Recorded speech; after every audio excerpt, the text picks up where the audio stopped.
Welcome to Illuminati Silver. We tell the truth about silver. Today is Friday the 31st of March 2023.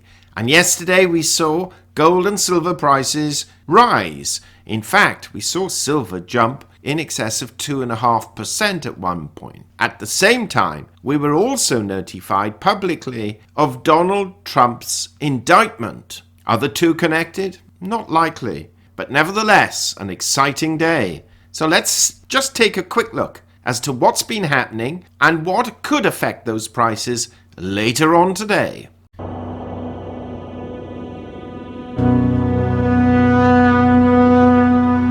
Yes, yesterday we had some excitement, particularly in the silver markets, where we saw silver actually rise quite considerably, and we'll look at the details in just a few seconds. Gold also rose with it.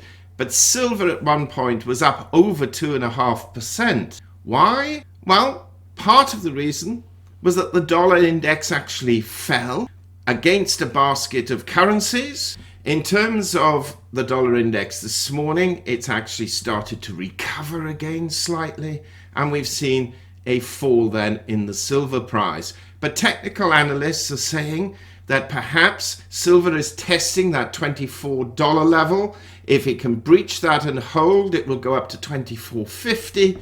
And if it can breach 25, there'll be a quick run to $26. Before I show you the charts, I have to say to you, I don't see, unfortunately, $26 silver yet.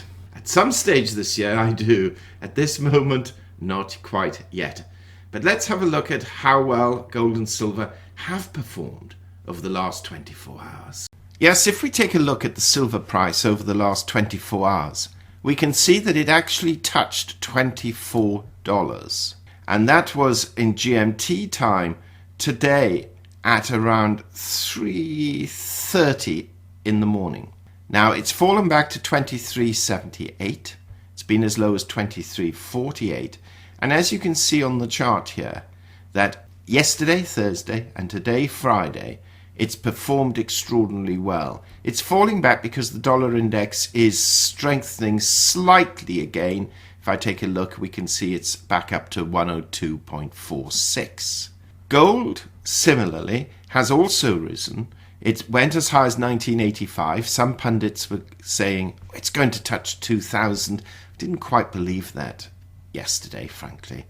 And in fact, it actually reached its high a little bit later at really 8 o'clock this morning. So it is lagging silver at the moment. But like silver, it's fallen back. It's recovering a bit, but it's falling back again. I'm not expecting anything great happening further today in the gold and silver markets. But it is interesting that it's holding relatively strongly. And of course, should gold breach 2000, then the next real resistance level will be 2050. With silver, we have a few resistance levels and a few support levels. $23 is seen as reasonable support, and $22.50 is very strong. I don't see silver going down to those levels today. In terms of resistance, 24 is certainly a resistive level, followed by numerous smaller technical levels up to 24.50. Can silver touch that? I'm not sure anything is going to affect the dollar other than the PCE price, which is due later today. If the PCE figures come in as normal, I'm not really expecting much movement. If, of course, they're either significantly higher or lower than anticipated, then we will see jumps, either through resistance or through support. We only have a few hours to wait to find out. So now, having had a quick look at gold and silver, the next bit of news, which really dwarfed that, was the announcement yesterday of the indictment of former President Donald Trump. This is what the BBC has reported this morning. If we look at the BBC news published this morning, but I'm aware this is all over the United States news already. In fact, in the early hours of this morning, GMT time, I was avidly, really hooked on the various news channels, seeing what was actually happening. But in summary, Donald Trump is the first former US president to face criminal charges.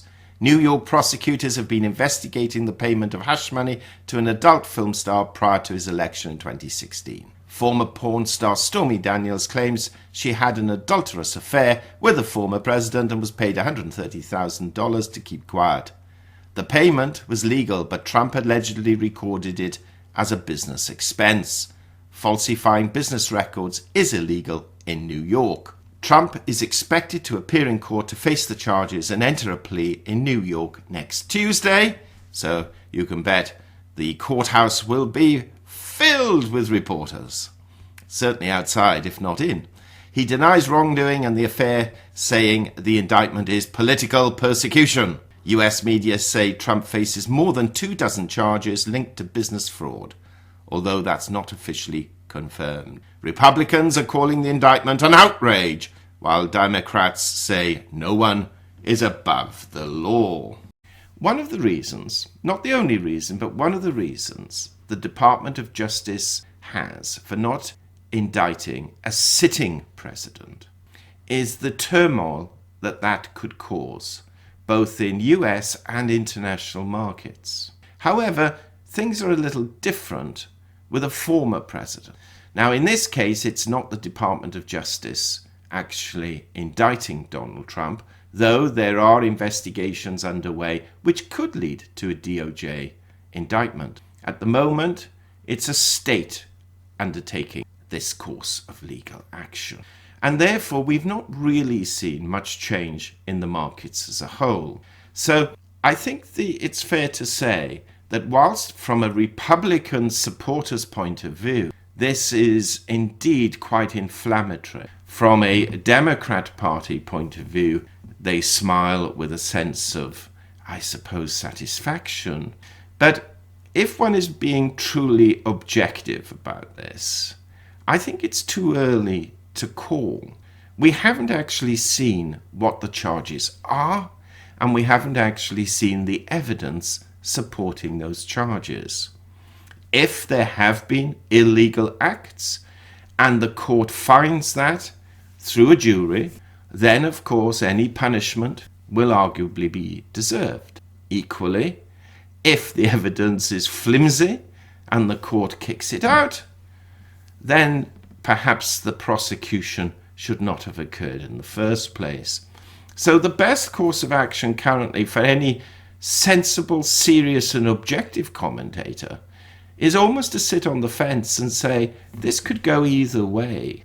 Now, of course, people will say, well, they're chasing Donald Trump.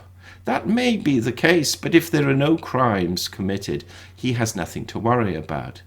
Politics is an interesting thing. It's a very divisive thing, both in the United States, in the UK, and around the world. But I think for us to be, if you like, sensible potential investors, we have to A, be objective, B, not be emotional, and C, calculate what effect this will ultimately have on markets. It's too early to see how the US equity market is going to react because they're not open yet. But later today, rest assured, I shall be looking personally just to get an indication as to how well this has gone down in the Big Apple. Meanwhile, thank you so much for listening. Please, we'd appreciate it if you give us a thumbs up, subscribe and press the bell sign. Not forgetting to comment below. We look forward to your comments, and at the end of the day, it's only through you conversing with me can I know what it is that you are looking for.